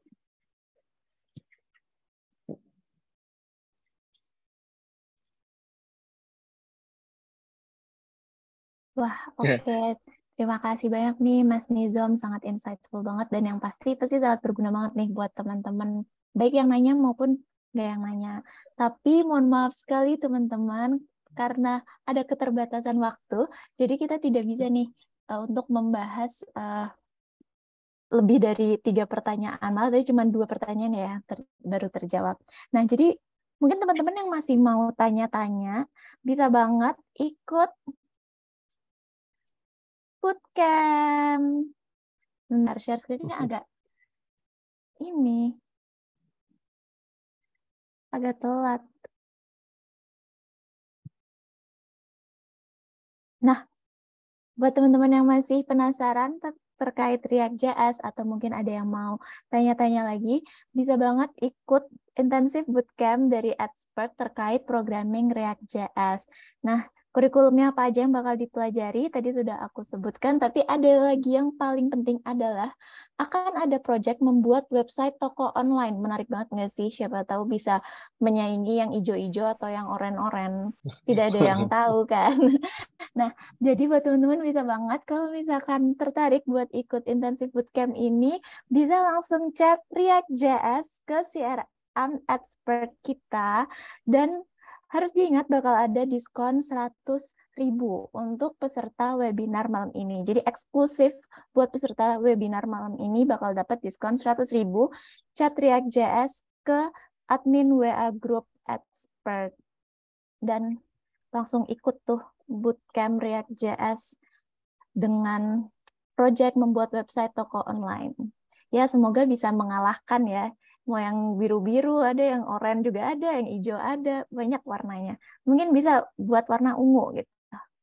Nah, mungkin itu sesi pada hari ini. Terima kasih banyak Mas Nizam sudah menyempatkan waktunya. Tadi ngelihat live codingnya super amazed banget dan super bingung juga, apalagi buat saya yang newbie ini. Nah, tapi sebelumnya nih, buat teman-teman mungkin ada teman-teman mau foto bareng, bisa langsung on cam karena kita bakal mulai sesi foto bersamanya. Yuk teman-teman bisa on cam buat foto bareng sama Mas Nizam. Kapan lagi nih foto sama Mas Nizam? Jarang-jarang nggak sih bisa foto sama Mas Nizam, sangat sulit loh. Nah, sambil nunggu teman-teman yang on cam, mungkin Mas Nizam ada 1-2 patah kata yang bisa disampaikan nih buat teman-teman yang mau mulai sebagai React.js developer terkait materinya. Jadi sedikit closing statement dari Mas Nizam. Oke, sebenarnya mengutip dari salah satu prinsipal dari salah satu startup unicorn di Indonesia. Ini teknikal, lebih ke prinsip ini ya, prinsipal untuk engineering, yaitu bekerja di dunia teknologi. Artinya adalah kita harus belajar non-stop, kayak gitu. Jadi kita harus mau up to date. Beberapa pengalaman yang aku lihat, orang-orang yang akhirnya mereka berhenti up to date, itu akhirnya akan lebih susah untuk mengikuti, akan lebih susah lagi untuk kembali. Misalnya dia dulu pernah jadi front developer, terus udah lama nggak megang project front end, terus mau kembali lagi itu akan lebih susah. Apalagi kalau udah tinggalan zamannya jauh banget, akhirnya seolah kayak harus belajar dari awal lagi. Bekerja di dunia teknologi artinya kita harus belajar terus-menerus, kita harus up to date juga. Itulah kenapa akhirnya dalam engineering mulai banyak dipisah role-role-nya, kayak ada front end, back end, karena nggak semua orang bisa belajar semuanya. Oke, jadi tetap belajar terus, diasah terus, bahkan perlu up to date. Dan gimana cara kita belajar, itu banyak triknya. Kita bisa dari komunitas, bahkan cuma untuk up to date, bahkan kita bisa cukup kayak masuk grup sebuah grup belajar gitu. Kadang kita cuma diem tapi kita up to date aja lihat wah ada package baru atau apa, itu kadang juga udah sangat membantu gitu. Jadi belajar terus, dengan bagaimanapun caranya, cari cara belajar yang menurut kalian nyaman, tapi jangan pernah berhenti belajar gitu. Oke, jadi intinya kita harus stay hungry, stay foolish, teman-teman. Jangan Iya, benar. pernah berhenti untuk belajar. Oke, karena udah banyak aku lihat teman-teman yang on cam, mungkin kita bisa langsung aja nih ke sesi foto bersama. Yuhu, mungkin ada teman-teman yang mau on cam lagi. Ayo on cam, on cam, on cam.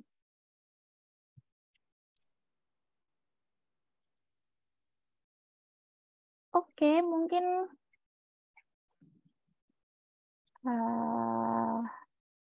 bisa dibantu untuk operator Mbak Hila atau Mbak Devi.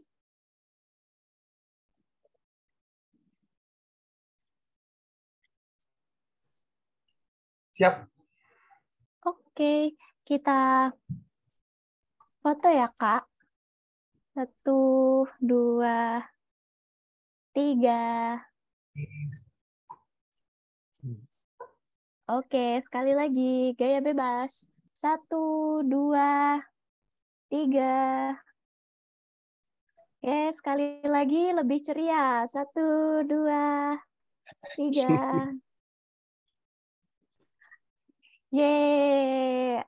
Oke, thank you so much teman-teman yang udah Ya, terima kasih. mau foto bareng. Mungkin sebelum kita mengakhiri acara ini, bisa banget kasih reaction buat Mas Nizam nih, karena udah membagikan materi yang sangat insightful.